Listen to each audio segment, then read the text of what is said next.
Press वार्ता में सभी पत्रकार साथी, प्रिंट मीडिया, इलेक्ट्रॉनिक मीडिया, छायाकार साथी का हम स्वागत करते हैं। जदयू जिलाध्यक्ष प्रकाश सिंह पटेल जी, महानगर जिलाध्यक्ष अविनाश सिंह जी, युवा अध्यक्ष राजू मंडल जी, सभी लोग उपस्थित हैं। बहुत ही खुशी की बात है, पूर्णिया एयरपोर्ट से नागरिक विमान सेवा आरंभ होने के मामले में माननीय सांसद पप्पू यादव जी लगातार भ्रामक बयानबाजी कर रहे हैं। यह क्रेडिट लेने की कोशिश नहीं, बल्कि क्रेडिट लूटने का प्रयास है। ऐसा लगता है कि सांसद जी झूठ बोलने का ग्लोबल टेंडर लेके बैठे हुए हैं। वे दावा करते कि पूर्णिया को विकास के मामले में राष्ट्रीय पलक पे लेके जाएंगे, लेकिन सच्चाई है कि उनका विकास से न कभी कोई नाता था और न ही अब है।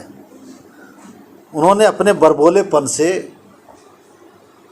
पूर्णिया का नाम राष्ट्रीय पलक पर हास्यास्पद जरूर करने का काम किया है। हम तो सोचे थे कि हम 6 महीने के बाद ही कुछ बोलूं, लेकिन लगा कि अब बिना बोले काम नहीं चलेगा, बोलना लगा कि अब ज़रूरी हो गया है। इसलिए आज मैं आप सबके बीच में आया हूँ। दावे के साथ कह सकते हैं, साथ कह रहा हूँ कि पूर्णिया से वायु सेवा अगर मूर्त रूप ले रहा है तो इसमें सांसद पप्पू यादव जी का कोई योगदान नहीं है।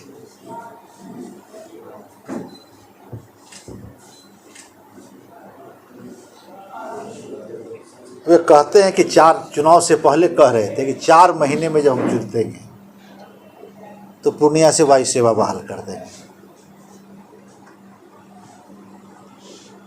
चुनाव जीतने के बाद उन्होंने कहा कि हम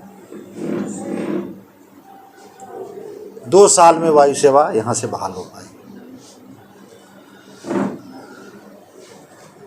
और 4 महीने का जो वादा, आरंभ कराने का वादा किया था, वो पूरा हुआ तो नहीं। यह दावा मजाक नहीं तो और क्या है।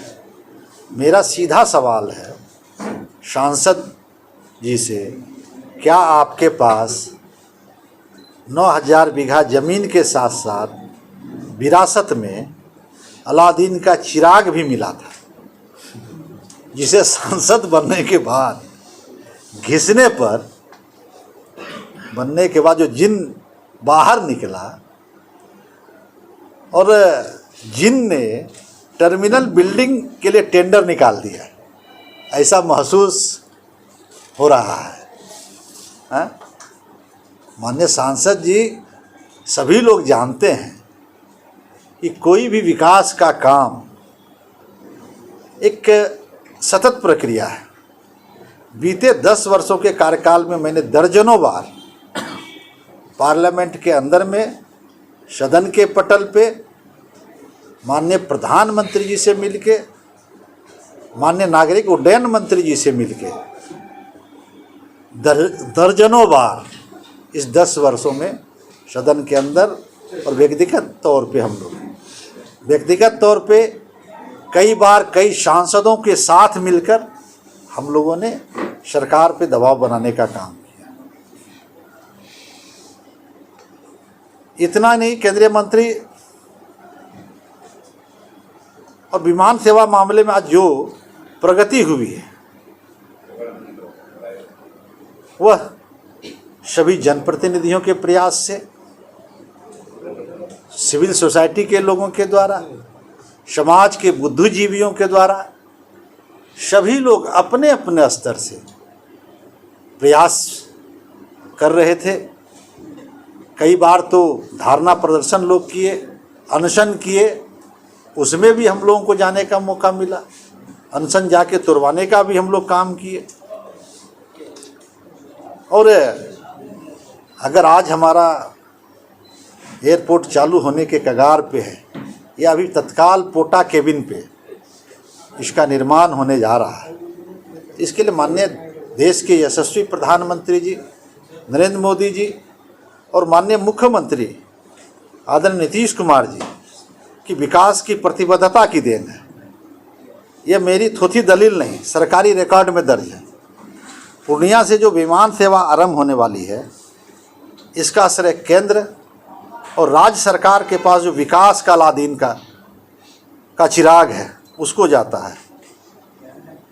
थोथी दलील और हवाई बात करने से विकास कार्य मूर्त रूप ग्रहण नहीं कर सकता है। माननीय सांसद महोदय, आपको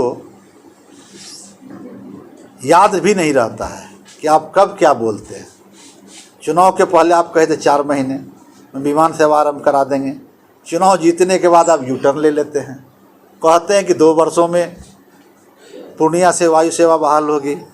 पूर्णिया की जनता जानना चाहती है कि आपकी सांसदी के 4 माह बीत चुके हैं, तो क्या विमान सेवा आरंभ हो गया? दरअसल यह बात आम लोग भी जानते हैं कि जब 4 महीने में टर्मिनल बिल्डिंग का निर्माण कार्य जो पोटा के टेम्पोररी